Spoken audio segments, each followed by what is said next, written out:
usual for them, right? We're being inundated with text messages and Snapchats, and we've got our teachers asking us things and our parents asking us things and our coaches and our teammates and blah, blah, blah, blah, blah. There's so much noise. It's no wonder we're living in a world that is distracted. And so finding a way to come back to the present moment not only is going to activate that rest and relaxation, our parasympathetic nervous system, and allow us to think more clearly and allow us to not make as many. You are listening to the Bridging Impact Podcast, transforming leaders on and off the court with host, Coach Furtado. Without further ado, let's dive in. Hello, everyone, and welcome back to another episode of the Bridging Impact Podcast. Today, my guest is Siana Sylvester. She is a certified mental performance consultant and the creator and owner of Mental Flex. She has her master's in athletic counseling and works with youth, high school, and collegiate athletes. We're going to have our conversation today on the mental side of sports. So welcome to the show, Siana. Yeah, thank you so much for having me. I'm really excited to be here. You got it. So let's dive right in. The first question we always ask is, how has sports specifically made an impact on your life? Yeah, sport was always something consistent for me in my life. I grew up in Massachusetts, in Central Mass, and the family life was pretty chaotic and could at times be dysfunctional. The consistency was that I always had competitive cheerleading practice or games or competitions, and that was a consistency in my life. So from a very young age, it was something I could always count on, was to have sport. Unfortunately, in my freshman year on the varsity team at my high school, I hyperextended my elbow doing a standard backwards gymnastics skill and went through physical therapy after that. And I thought I was going to be a physical therapist when I grew up. Like, this was great. Unfortunately, I never got that backward motion skill back. And the biggest challenge was the mental game, was being able to overcome that fear of re-injury, not getting distracted and stuck inside my head when it came time to applying that skill. And even though I was assured by so many medical professionals that I was physically capable and cleared to go back to sport and do this skill, I really had struggled mentally with the ability to get over that mental block. And in college, I decided to take a psychology course, and I realized that recovery from injury is just as much mental as it is physical. And I look back on my athletic career and I say, oh, if only I had had a sports psychology consultant to help me work through that, I potentially could have reached higher levels in the sport and been able to maintain that for a longer period of time, and just felt more fulfilled in my athletic career. So sport has had such a big impact on my life personally, creating stability, creating challenge, going from good to great, finding ways to overcome the mental blocks that come with sport. And it's just been something that I'm really passionate about since I was a little kid. Awesome. Yeah, and I know that we both share very similar values in our love for sport. And so, with that, you talked about hyperextending your elbow and the mental challenge of coming back from that. And I know that there's probably a ton of people that are, listening, whether it's a similar situation like physically or, like mentally, we have all these hurdles. And so, you briefly touched on kind of that path you thought you were going to go down with PT, and then discovering kind of the mental side of sports and becoming like a mental performance consultant. Can you talk about the why you really wanted to kind of shift from kind of the physical side of, physical therapy towards becoming a mental performance coach? Yeah, the injury is such a tough experience for athletes, and it is so common to experience injury. The athletic career is pretty short, depending on if you play through high school or you get to be one of those small percentage of people who actually play at the collegiate level, and even smaller percentage of people who play at the professional level. It is likely that in that time you're going to get injured.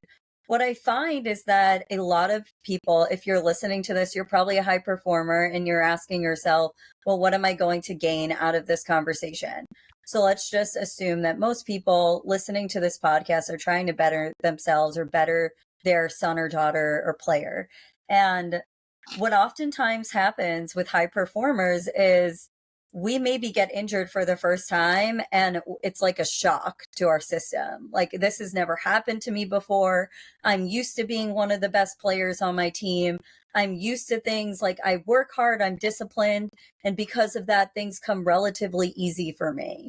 And I find I actually had a conversation with an athlete the other day who just signed up for mental performance coaching, who hadn't experienced an injury in her career until she got to the college level. And what she's finding is that just adapting to this mindset that I'm now a player that has had an injury, and now I feel very isolated from the team. Maybe I can't participate as much as I'd like to, even though I'm physically present there. There's a million NCAA rules that, allow only a certain amount of time on the court, for example, in basketball or whatnot.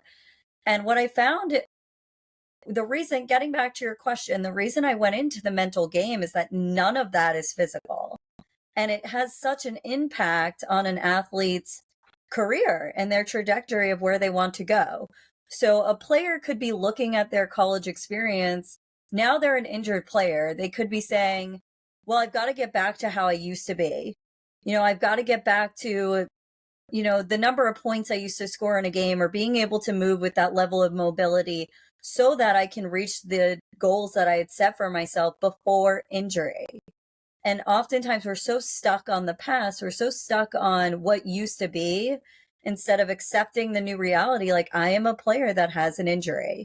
It is no wonder I'm having such a hard time dealing with the fact that I can't play every day. I don't have my stress reliever every day. It's no wonder you're so stressed out. Physically, you used to get all of that out, and none of that is related. A lot of it is related, but the main focus is not on the mental game. And there's such a lack of presence and influence on the mental game that it has when it comes to things like sport injury. And I just feel like because there's such a lack of concentration on that, there's such a big opportunity to give athletes a chance at reaching even greater levels of potential than they had before they were injured. It just gives that glimmer into what can be, not what could have been. And so I just really believe that if we paid a little more attention to the mental game, that you could see players get to their highest potential quicker, because they're not trying to figure out what works for them on their own, because they've got that support, right? A baseball player who's hitting, right? If they're trying to fix their hitting stance, right, or the way that they swing a bat, they're not going to never go to a hitting lesson, right? If they want to be a competitive player, they're going to sign up for hitting lessons. Like, well, I don't know what's going on here. Like, my mechanics are not working. They're not going to spend years trying to figure out the new way to swing the bat so it works for them. But for whatever reason, athletes wait years, if at all, to seek out mental performance coaching.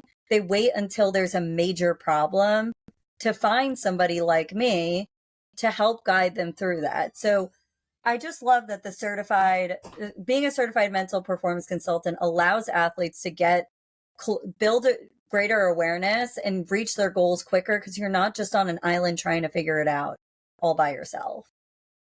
Same with an injured athlete. You're not on an island trying to navigate injury all by yourself, right? You've got somebody else in your corner, just like a physical coach would be, helping you manage a really big aspect of sport.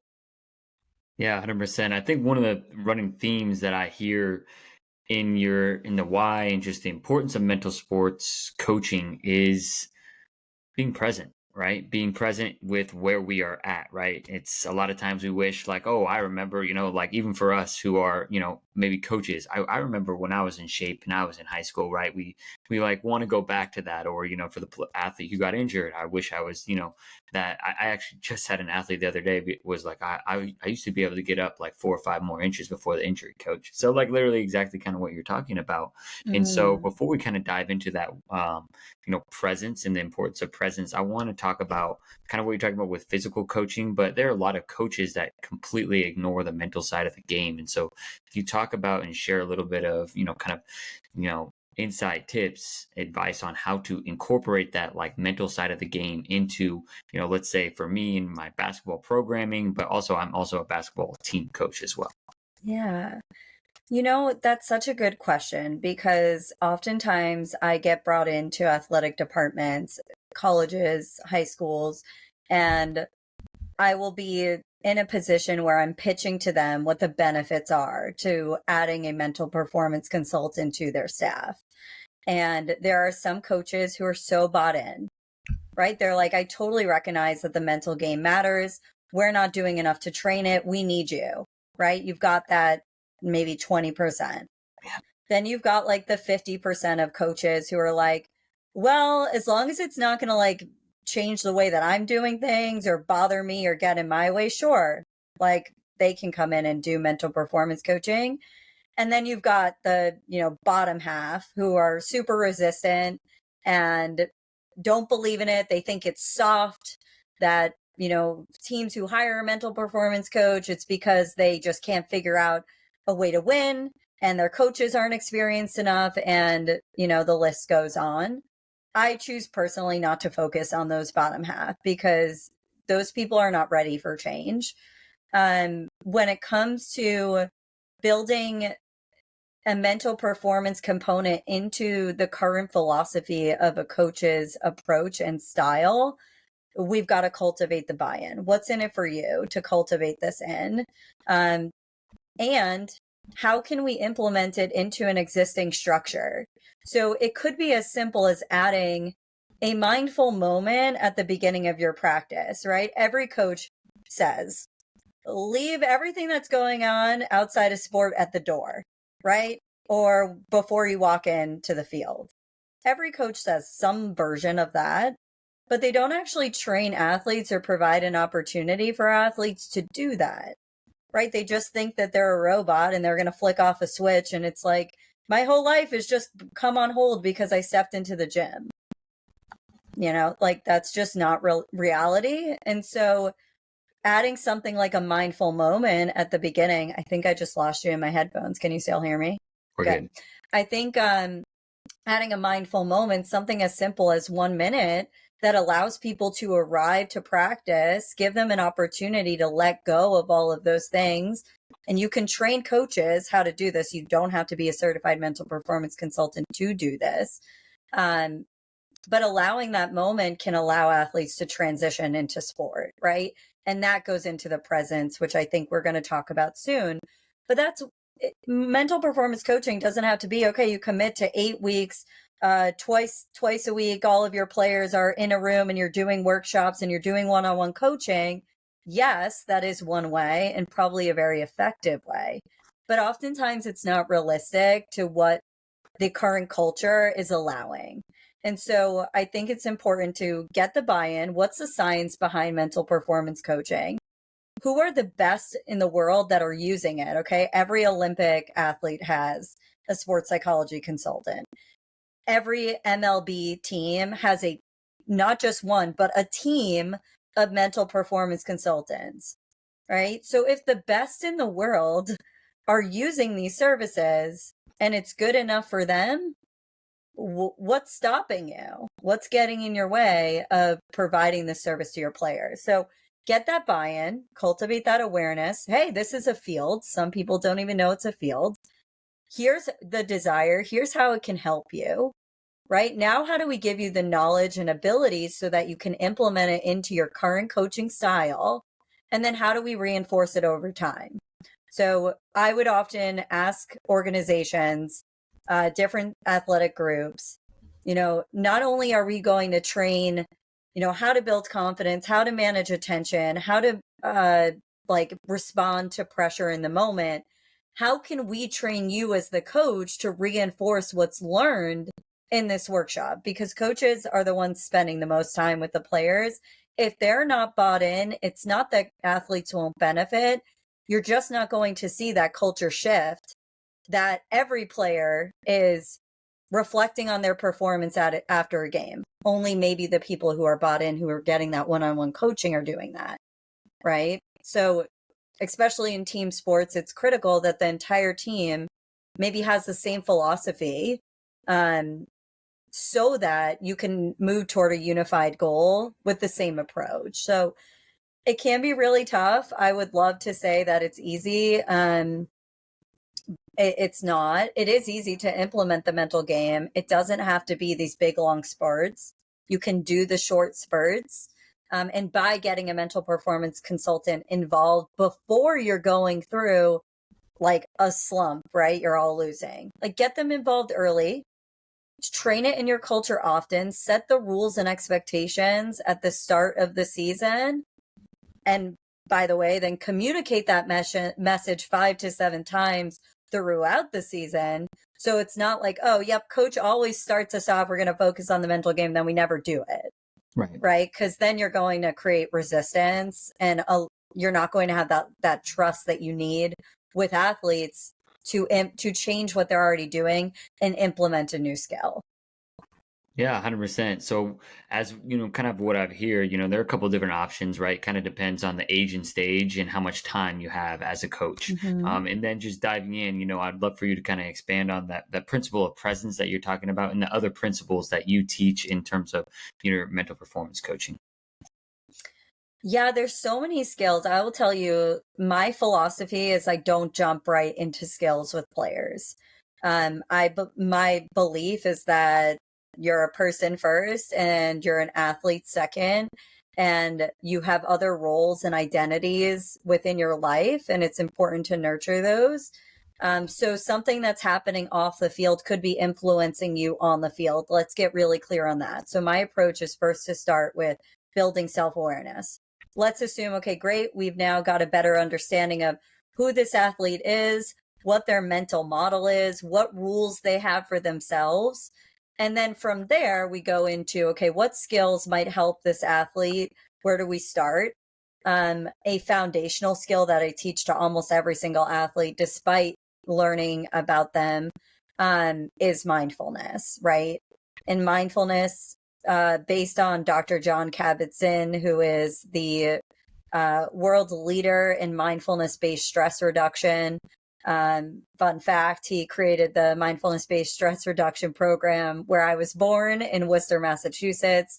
And I have taken the course myself, so I practice what I preach. But oftentimes people think that mindfulness is meditation, and they think they're the same.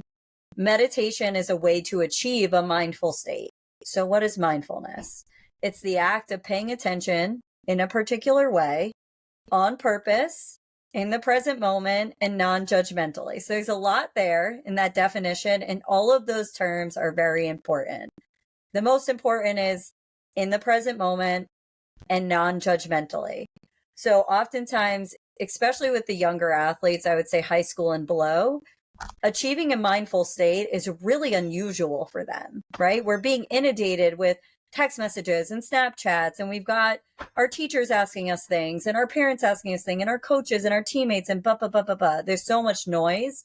It's no wonder we're living in a world that is distracted. And so finding a way to come back to the present moment not only is going to activate that rest and relaxation, our parasympathetic nervous system, and allow us to think more clearly and allow us to not make as many mistakes because we're focused on what's important now. It also provides athletes with an opportunity. So that's the personal life. The personal benefit is you're more present, you're happier, you're more engaged. But let's say a baseball player who's in the box is so curious about, am I going to get a hit? Am I going to get on base, right? They're thinking about the result. Okay, that's forward thinking. That's future. Or maybe we're stuck on the last at bat. Oh my God, I swung at this pitch. I knew that wasn't my pitch. I shouldn't have did that. Or like, I hate that pitch. I hate changeups. Like, whatever those words are. If we're stuck on all of that noise in the past, or we're stuck on all that noise in the future, hitting a baseball is already really difficult. And now you've got all this noise, right? So it is a skill to be able to recognize, here's where the mindfulness comes in. My thoughts have drifted. I'm not thinking about the present moment. And with kindness and being gentle to ourselves, just acknowledging I'm distracted. I want to concentrate on what's important now, what's happening in the present moment. And the biggest thing here is athletes don't think that this is a skill because it requires effort. They think like, oh, I must be doing it wrong, right? Oh, I'm so bad at mindfulness. I hate breathing. I hate doing all of that stuff. Like I always get distracted. Mindfulness, the goal is not to not get distracted. Over time, yes, that's a benefit. You get distracted less by practicing mindfulness more often. The goal is to notice that you've become distracted and bring yourself back to the present moment as quickly as possible. And then I ask athletes, what would be the benefit of being able to notice my mind is somewhere else right now, and being able to actually bring yourself back to your anchor? That's what we call it. Oftentimes it's your breathing. And what would it be like to do that without being so judgmental, without saying like, I suck at this. This is so annoying. This is frustrating. So that's one of my core skills that I do teach, is the act of mindfulness. And I do that through, one, building self-awareness of noticing when does my mind drift the most, right? So what are your green lights? I'm most present when, all right, I've got some hits, I'm having a great day, things are going really well, I'm able to stay more in the moment. Oftentimes athletes describe this as being in the zone. Then we've got the yellow lights, which are, this is our warning signals that say, I'm starting to lose my focus. Okay, I made an error in the field, right? Or maybe in basketball, I missed my last 3 free throws, right? Or I missed my last free throw, or I didn't win the jump ball, or whatever it is. Those could be triggers for certain athletes. Coach said XYZ to me and it pissed me off, and now I'm aggravated. If we can identify what those warning signals are, we can come up with a routine, a reset routine, to come back to green. Oftentimes, as we know drivers do, they blow through the yellow lights because they're very quick to get to their destination. There's a big risk in doing that. If we go into the red light zone, which is where we've totally lost control, it's not impossible to come back from there, but it can be really difficult to get back to green. So being able to notice what those warning lights, bringing the awareness to the athlete to know, what are the warning signals for me personally that I'm starting to lose control? So we start there. Then we do mindfulness, things like breathing, things like a neurofeedback device called Focus Calm, which measures your brainwave activity. The cool thing about that device is that it's measuring it with your eyes open. Oftentimes, a lot of those neurofeedback devices are for sleep and your eyes are closed. And we know that almost every athlete everywhere does not play the game with their eyes closed. So it's very important that you're able to do this skill with your eyes open, right? So those are 2 ways that you can work to kind of cultivate a more mindful state. And I also go into like the science of attention and all of those things. We work toward that. But we really start with building awareness, coming up with a reset routine. How do you implement mindfulness, not just like at home when you're trying to fall asleep, but like in the moment, right? Where in your play is it appropriate to do a mindful moment?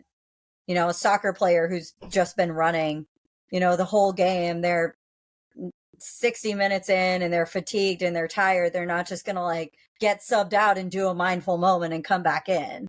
Right. So we have to also work with players within the constraints that they're in.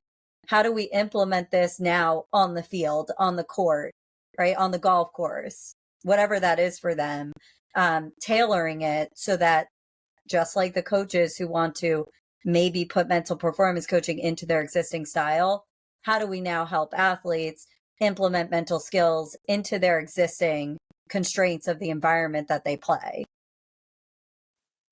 That was a lot of really great information. So I want to just make sure I summarize, get it right. So we're talking about number one is right, building that self awareness. And you kind of went into, I had some follow up questions, but a lot of it's around the dialogue. I think asking those questions of like, what's the benefit, right? Getting them to kind of think about the positive side of things instead of, because I feel like sometimes maybe how I present it or other coaches may present an idea, right, of building self awareness. Oh, it feels like a chore, right? But if you present the benefit and like they can perform at a higher level, right, they'll be able to buy into it a little bit more, like you were talking about previously. And then having that reset routine, once we kind of recognize, some of the green light, right, when we're doing well, and the yellow light, and I can see how this could be like really beneficial outside of sports too. Like in terms of like for me, obviously I live in LA. It's car culture getting cut off, kind of like you're talking about. There's a lot of Hmm. yellow lights, a lot of things going on, and I know for me also, and I'm sure for you as someone with a full time job and kind of a business owner, right? We have all these thoughts all the time, and then we also have personal lives, right? So being able to recognize and not necessarily control, right? I think that's probably been the biggest shift I personally have is redirecting those thoughts, like not necessarily getting mad about, oh, my mind's drifting, but just practicing. It's a skill to redirect those thoughts, like through that mindfulness. So I'm curious, as you continue to help athletes build that mindfulness and continue to redirect and set those reset routines, like, I think sometimes one of the things I've heard in the basketball world is like a mistake clap. So you do two claps like after you make a Hmm. mistake, and so that's like a reset routine, basically just to wash it away. Or I don't know. I've also heard of some teams like literally flushing a toilet just Yep. after a loss. Like so there are Oh different things yeah. that a team can do, right, that can mentally kind of just clear you. So Yeah, there's so many yeah. cues. Yep, the clapping is one. With baseball players, we do progressive muscle relaxation, so the squeezing of the bat, right? That's a productive way to release that frustration. Physically turning your body and looking out into the foul pole, or with a basketball player, I might have them physically turn their body and look up at the scoreboard, right? Or look up at the top of the basket. Use some self-talk, right? Not motivational self talk. Oh, just let it go, like blah, blah, blah. Maybe it's more like instructional self talk. It's like, what's important now? What do I want to focus on? Some athletes can't just flip a switch, right? It's not as easy as just kicking the dirt or, like you said, flushing the toilet. Sometimes we need to acknowledge and validate that, like, hey, that really sucked, right? And so redirecting your attention, it's also noticing when is it appropriate to process that crappy thing that just happened. During performance, it is not a productive time to be hard and tough on yourself. If that worked, we'd all be great by now, right? If we could just, if being self-critical in the middle of a game helped us get better for the rest of the game, everyone would be great. So it's being able to recognize and notice, okay, this is not the time to be reflecting and processing that mistake, right? A more productive time to do that, right? We don't want to store that energy and let it build up, because then we're going to have an outburst, because our bodies can only take so much. Our stress system can only take so much. We do still need to process that stuff, right? It's just not during performance. We got to do that after in our reflection. What was good about that performance physically and mentally? What could have been better, and how can I do it differently next time? That's a productive way, right? To say that really did suck, right? It's no wonder I'm feeling so down on myself after I made that mistake. Here's how I'm going to address it the next time I'm in that situation. And the other comment I wanted to make is that getting the buy-in for athletes, oftentimes I see coaches and parents, especially, just telling their players, like, this is what you did wrong. Like, why can't you just get it right? We spent all this time on training. Like, you should just be able to do this by now. You can do it in practice. Why can't you do it in a game? And they're so frustrated, right? So instead of telling them all the stuff that they screwed up and telling them that they can do it, right? It's all coming with the best intention. It's just pushing them further away from change. Change is an internal process that needs to happen. And so instead of asking a question like, okay, and also timing matters, right? Maybe not on the car ride home. Maybe they're still really pissed off, right? That might not be the time to ask this question. So ask yourself, when is an appropriate time to ask my player this, right? As a coach or as a parent. And then you ask them something along the lines of, I'm really curious, how did you feel like that at bat went for you? Oh, well, I did XYZ wrong. Like I really screwed that up. So what action are you going to take to learn a little bit more about that? How can I help you achieve that? Asking the question instead of pointing out all of the answers, right? We call this the writing reflex, just trying to fix it, making it right. Instead of just jumping right into that, just get curious without an agenda of trying to push them in a direction. You will notice that you're more likely to get the result that's positive by asking those questions, those open-ended questions, instead of just telling them everything that's wrong, which they probably already know. Right, 100%. Yeah, because and you're helping them, right? You talked about change is an internal process, right? If we always like spoon feed them the answers, like "Why did you do this?" or "Why did you do that?" instead of like saying, "Hey, let's talk baseball wise. Like, what did you see on that curveball, right, when they swung or missed, Yeah. right? Like, oh, like I was out on my front foot," and kind of getting that. That's how they learn, right? They have that learning process. And one of the things that you kind of touched on at the beginning of when you were talking is talking about that instructional self talk.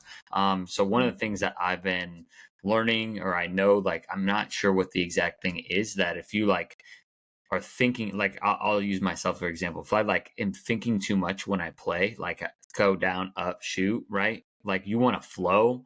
You don't want to be thinking exactly. So what's the proper way to like mentally give ourselves reminders about to flow instead of like trying to give ourselves like specific instructions and we're thinking? Because I know I'm drawing a blank on the word for it, but like when our thoughts are like when we're thinking about acting, like it's not a natural motion. If that makes sense. Yeah, I mean, I think there's a lot of words that could come to mind for what you're describing, like a lot of different sports psych theories, and it's really common. Yeah. Like when we're learning a new skill, oftentimes we do need that many cues in order to follow it. But let's say you're a basketball player and you're in high school or you're at the college level, and like you find yourself thinking in that very like step 1, step 2, step 3 kind of way for a layup, right? Something that your body just knows how to do. You've been doing it probably since you were 5 or 6 years old, right? Playing at the college level. So oftentimes we're too internal. So this is Nedifer styles of attention. And what you're describing is we're very internal and we're very narrow. We're very specific, right? And oftentimes this is where athletes choke under pressure, right? We're so in our heads that we can't focus on what's happening in the external environment and react to it. And so we are not flowing as you described it, right? We're so internal. So oftentimes we've got to just, first of all, we have to recognize, again, self-awareness. Hey, I'm too in my head right now, right? I know this because I'm telling myself every single step I need to take to go take a layup, right? So I've got the evidence that supports I'm too in my head right now. What we need to do is shift our attention externally, right? And at that point, it doesn't really matter if it's narrow or broad. But for example, a pitcher who has the yips, right? God, yep, I said it. Nobody panic. A pitcher who has the yips and can't throw it over to first base for whatever reason is very in their head. They're very much thinking like, what if I miss? What if I overthrow it? Like a run's going to score and all these things are going to happen. And like, God, I'm such a sucky pitcher, or whatever those thoughts are internally. And then let's say he's like, okay, I'm going to lift my leg at this point and then this is going to happen. It's still very internal, step-by-step process. We want to shift our attention externally and narrow, right? See the spot, hit the spot. That's very simple. That's very clear on what you want the brain to do. Oftentimes the mistake I see players making is don't mess up. Don't overthrow it, right? Don't shoot it between his legs, right? Whatever those thoughts are, but you do not want to do, you've just given your brain the instruction of what you want it to do because the brain doesn't recognize contractions. So instead of saying don't overthrow it, instead you might want to say like hit him in the chest, right? Give your brain the instruction of what you want it to do. Can go for like even parents who have little kids. Instead of saying, don't hit, hey, Johnny, don't hit Tommy. Don't hit him. Instead, we want to use the instruction, keep your hands to yourself. You're trying to achieve the same outcome. It's just a different instruction. Absolutely. Yeah, I remember having this conversation on our pre-podcast call because that was something that I realized. I had a communication coach, Betsy Buderick, on last year around this time, and it was the same thing. I was like, oh my goodness, right? Like as basketball coaches, we always yell, don't foul. Or, like if you're a baseball coach, it's like I'm trying to think about it in terms of like, don't get fooled by the curveball or whatever it may be. We always Yep. use don'ts, right? Because it makes sense to us, right? Don't do it. And then we Yep. get really angry as coaches when our athletes do it. Instead, it's like, for don't foul, right? Chest up, don't hands off, right? Move your feet, and just giving Yep. reminders like that is so huge. Totally. Yeah. Yeah. You're spot on. You're spot on. Just adjusting that self talk. And when the instructional self talk becomes too repetitive, too step by step, shift your attention externally, do a reset routine, simplify it, simplify it. And you might even, if you're working with a mental performance coach, it can become very like more nuanced and complicated. But we might introduce visualization at that point, right? Let's reflect on some times where you've executed that skill very successfully, right? Maybe we need to build our confidence that says, hey, wait, I actually do know how to do this skill. What was happening during my best performances? Well, I was focused on the square on the backboard and just driving up to that square and hitting it. I wasn't thinking about taking left foot, right foot, like Right. whatever the steps are. So it just gives athletes an opportunity, one, to recognize here's what's going on, and then potentially create a reset routine, shifting your attention, maybe using some visualization to pull on some previous experiences. But again, if you're doing this, if you're listening to this and you're like, I got to go do all of this on my own, that's why working with a mental performance coach can be helpful, because it can really direct where you might spend most of your time so you can get to that result quicker instead of trying to figure this all out by yourself.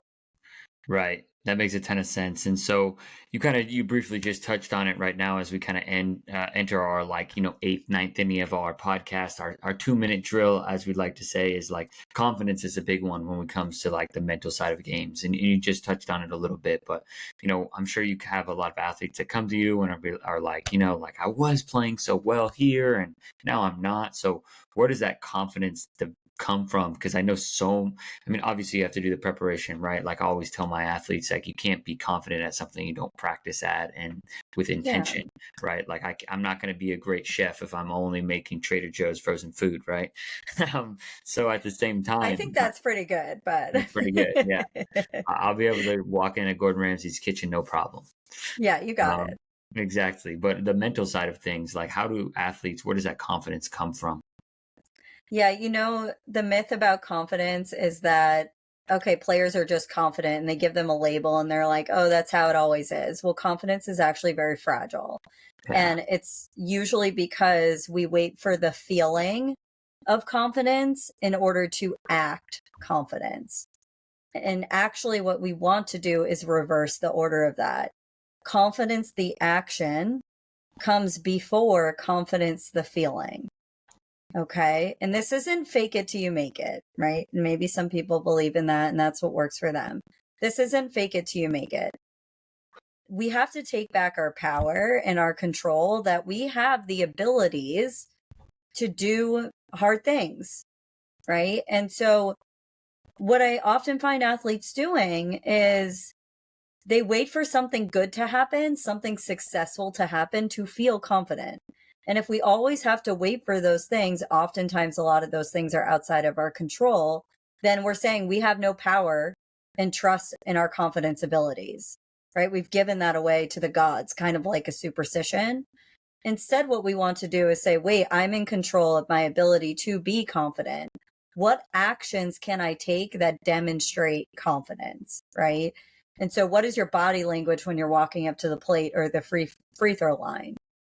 What does a confident player do after they make a mistake? Are they, punching the cooler? Are they shaking their head? Are they showing their disappointment? All normal and common reactions, but those aren't aligned with a confident player who believes in themselves. So what are the behaviors that are aligned with that? Preparation is a huge one, right? You just mentioned this. If we're not nervous for a test that we studied for, we're not scared for an opponent that we've already studied the film. We feel confident in our abilities. Confident people don't walk up to the plate and say, oh, I don't know if I can hit this guy, right? Instead, they say, I trust my abilities. I've done everything that I can to prepare for this moment. I'm ready for this.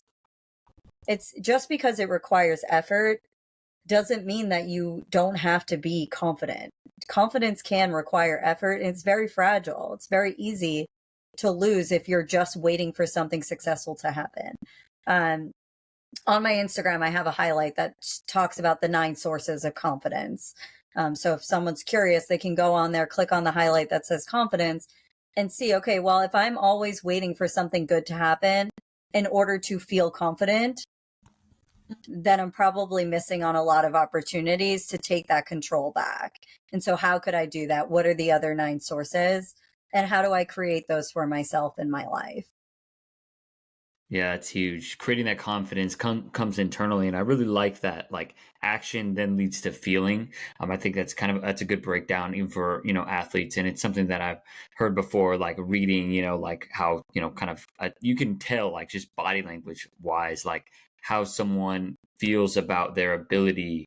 As they come up to the plate, as they go to the free throw line, right? Like just understanding that body language and kind of what it projects, obviously to your teammates, but what it projects for yourself, right? When my shoulders are back and I kind of have like a little bounce in my step, right? Versus like Yeah. I'm like kind of stiff and rigid and like slowly walking with like a little bit of a nervous look. I'm looking down, like, there's certain different cues, and I'm sure, that post breaks it down really well. So as we kind of wrap up, and before I give you the opportunity to share more about, mental flex, what would your final pieces of advice be for the coaches and parents and some of the athletes that are listening to this episode with, kind of how to step, boiling down a lot of the wisdom that you just shared with them? Yeah, I think that to wrap it up is I would ask you, whoever's listening here, to ask yourself what percentage of your game is mental. And there's always a percentage. And then I would ask you to reflect on what action are you doing to build your ability to be mentally tough? What are you doing to train the mental game? If the answer is nothing, what do you want to do about it? What action do you want to take so that you can show up your best, even when it matters the most? And the last point I would make is do not wait until something is wrong to find a mental performance coach. Like you're selling yourself short. There's such an opportunity to be the best player that you want to be, the best coach that you want to be, the best parent that you want to be, by finding the support and guiding you so that you can gain your mental game. So those would be my 2 pieces of advice, that to reflect on what are you doing about your mental game, if at all, and how can you be proactive in your mental game instead of waiting for something like injury or a hitting slump or I'm so stressed out I can't even de-stress. Like, let's not wait for us to get to that point to seek out a mental performance coach. I love it. And so where can people find you to learn more? If they want to connect with you on social media, you do drop great posts, and, if they want to continue to work with you. Yeah, thank you so much. So you can go to my website, mymentalflex.com. And if anybody's interested, they can schedule a free consultation there. I'm very reachable and very often on Instagram. So please Instagram message me at mymentalflex. And that's where you can find more about me. Well, I appreciate you so much for coming on and sharing so much wisdom. I have multiple pages of notes, and I'm going to have to distill it and how I want to make sure I give that back to the athletes. And I know that the coaches and parents got a lot out of this as well. So thank you so much for taking time out of your busy schedule, Siana. Thank you so much. Really appreciate you having me on. Thank you for listening to this episode of the Bridging Impact Podcast. We'd love it if you would like, subscribe, leave a comment and a review on whatever platform you're on. It's the best way to help us grow. We appreciate you for doing that. We'll shout you out on social media. I'd also love if you connected with me on social media. Let me know your thoughts. And this is why I do it. I want to share knowledge and wisdom from experienced leaders to people like yourself and myself, so we can have this dialogue and move forward, make an impact on the world. So stay tuned, stay subscribed. Cheers.